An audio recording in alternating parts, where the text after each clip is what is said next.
Saudaraku, firman Tuhan ini biarlah membawa kita untuk percaya sungguh-sungguh bahwasanya mujizat Tuhan masih berlangsung. Bahwasanya penginjilan yang berhasil adalah penginjilan yang disertai dengan kuasa Tuhan, yang disertai dengan tanda-tanda, yang disertai dengan kesembuhan orang sakit, yang disertai dengan kebebasan yang terikat. Itulah dia macam penginjilan yang dilakukan oleh Tuhan Yesus. Dan Tuhan sendiri berkata, pekerjaan-pekerjaan yang aku kerjakan akan kamu kerjakan. Bahkan pekerjaan-pekerjaan lebih besar daripada ini karena aku pergi kepada Bapa. Ini bagi setiap orang percaya. Biarlah firman Tuhan ini membuat saudara percaya bahwasanya mujizat masih berlangsung. Dan Tuhan mau memakai saudara dalam hal ini. Dan juga terlebih-lebih membuat saudara lapar dan haus akan pelayanan yang berkuasa. Lapar dan haus akan tanda ajaib, tanda mujizat. Lapar dan haus akan karunia Roh Kudus yang memang sudah diberikan Tuhan pada gerejanya, terlebih gerejanya pada akhir zaman ini. Firman Tuhan berkata, mintalah maka akan diberikan kepadamu, carilah maka kamu akan mendapat, ketuklah pintu maka pintu akan dibukakan bagimu. Siapakah yang mau mencarinya dengan sungguh-sungguh? Nah, oleh sebab itu mari kita rindukan, saudaraku, kuasa dan tanda mujizat Tuhan ini. Jangan puas, saudaraku, dengan pelayanan yang biasa-biasa saja, ya. Harus terjadi mujizat Tuhan dalam tiap-tiap kebaktian kita, amin. Karena Tuhan kita ajaib adanya. Kalau saudara membaca kitab kisah para rasul, karena itu kisah perbuatan dari Roh Kudus, amin. Ya, mujizat Tuhan banyak kali terjadi dalam kisah para rasul. Dan biarlah pada akhir zaman ini lebih banyak lagi mujizat Tuhan. Amin.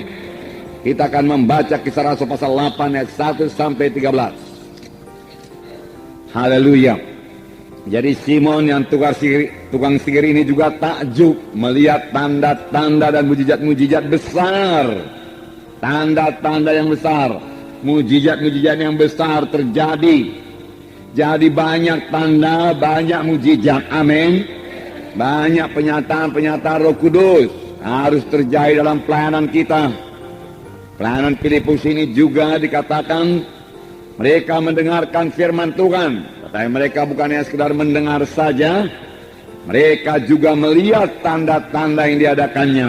Setelah mereka mendengar firman Tuhan dan melihat tanda-tanda yang diadakannya, tanda mujizat yang tidak bisa dilakukan dengan kekuatan manusia, mereka dengan bulat hati menerima apa yang diberitakannya itu. Sebab dikatakan dari banyak orang keluarlah, orang-orang yang kerasukan keluarlah roh-roh jahat itu dengan suara keras. Berteriak dia. Setan bisa berteriak memakai mulut orang yang kerasukan itu. Dan banyak orang lumpuh dan banyak orang timpang. Bukan sedikit, banyak. Biarlah kita merindukannya. Biarlah kita lapar dan haus akan hal ini. Karena inilah dia pelayanan Tuhan Yesus. Dan Tuhan Yesus berkata, pekerjaan yang aku kerjakan akan kamu kerjakan. Sidang akhir zaman ini yang mengerjakannya. Sebab tanda orang percaya, mereka itu akan meletakkan tangan atas orang sakit, lalu orang itu akan sembuh. Dan mereka itu akan mengusirkan setan dalam nama Yesus. Dan setan bisa tunduk dalam nama Yesus. Nah, saudara, setan bekerja sepanjang zaman. Dalam pelajaran-pelajaran kita yang lalu kita telah melihat bahwasanya setan berusaha menghancurkan gereja pertama. Setan tidak peduli walaupun gereja itu masih sangat muda. Lebih cepat dihancurkan lebih baik. Itulah dia setan.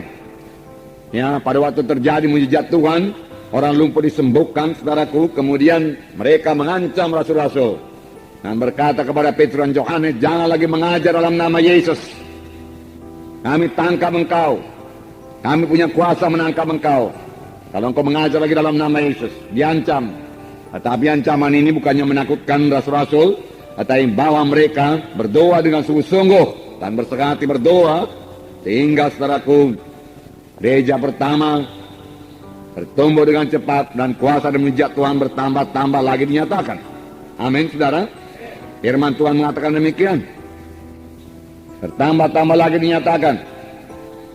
Mujizat-mujizat terjadi dan banyak orang diselamatkan. Dalam Kisah 5 ayat 12 saya bacakan kepada saudara. Kisah 5 ayat 12. Dan oleh rasul-rasul diadakan banyak tanda dan mujizat di antara orang banyak. Semua orang percaya selalu berkumpul serambi Salomo dalam persekutuan yang erat.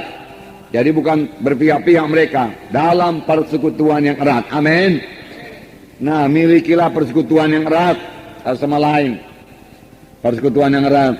Dalam satu sidang harus ada persekutuan yang erat. Harus bersehati supaya sidang itu bisa diberkati Tuhan. Amin. Rumah tangga yang bersehati adalah rumah tangga yang diberkati Tuhan. Amin. Ayat 14. Dan makin lama makin bertambahlah jumlah orang yang percaya kepada Tuhan, baik laki-laki maupun perempuan. Nah, langkah baiknya ini, ya. Bahkan mereka membawa orang-orang sakit keluar ke jalan raya dan membaringkannya di atas balai-balai dan tilang, supaya apabila Petrus lewat, setidak-tidaknya bayangannya mengenai salah seorang dari mereka. Jadi karena tidak sempat lagi meletakkan tangan, bayangan Petrus saja menyembuhkan. Bukan bayangan Petrus menyembuhkan, kuasa Tuhan menyembuhkan. Karena mereka punya iman pada Tuhan. Amin. Dan bayangan Petrus itu hanya sebagai point of contact saja. Ya. Mereka sembuh. Ayat 16. Dan juga orang banyak dari kota-kota sekitar Yerusalem datang berduyun-duyun dan membawa orang-orang yang sakit dan orang-orang yang diganggu roh jahat. Ada yang sakit, ada yang diganggu roh jahat. Jadi ada roh jahat mengganggu, hati-hati. Ya. Kita bukanlah orang yang mau bersoal jawab, berdebat-debat, saudara. Kita perlu menyatakan tanda ajaib, tanda mujizat, membuktikan bahwasanya Yesus hidup dan dia bangkit daripada kematian dan dia bekerja. Amin. Saudara bisa melaksanakannya, saudaraku.